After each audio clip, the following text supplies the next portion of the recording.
When we had talked on the front row, you had said 2 years ago, you had said my tank of angst is empty. Yeah. How is the tank of angst right now?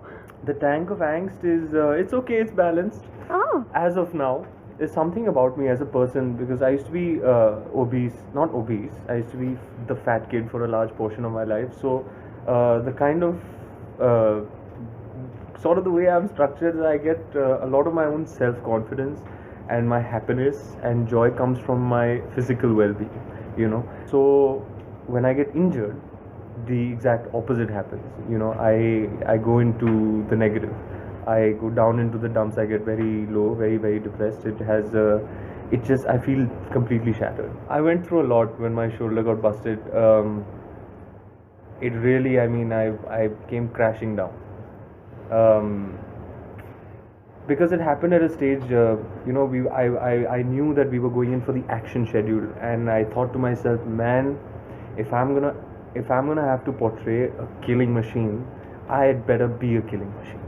So I had conditioned my physicality to that point. I was at the peak of my fitness, you know, the strongest, fastest, most agile that I've ever been. And we finished the entire action schedule, and it was the last day, the last shot. We were losing light. After this, we would have moved on and done some pretty wide shots where I would just have to wave and not do much. It was just that one shot, you know. I got so unlucky because I could have come out of this action schedule completely unscathed. And the kinds of stuff I've done, horse riding and fighting, I've actually been in battle, you could say. And that just that last shot, you know, there were explosions and elephants and fighters and horses and you know, the stunt went wrong and I fell off the horse. I got flung off the horse, and I snapped my shoulder, and I was like, man, there are like 8 months to go for shooting, and now I'm out of action. I didn't even think it was much. I went to the hospital and I did all my tests. I walked into the room and that guy's like, I have some bad news for you. And I knew what it was, and I just came crashing down. And I was out of action then for 2.5 months. They were like, it's a very serious injury. It's a lifelong injury if you don't, you know, treat let it heal, yeah. if you don't treat it correctly. And I got surgery done and whatnot. So tank of angst, wherever it was, started overflowing after After that the injury. I was just like, but then I came back to the set with all of that, you know, like a full water balloon.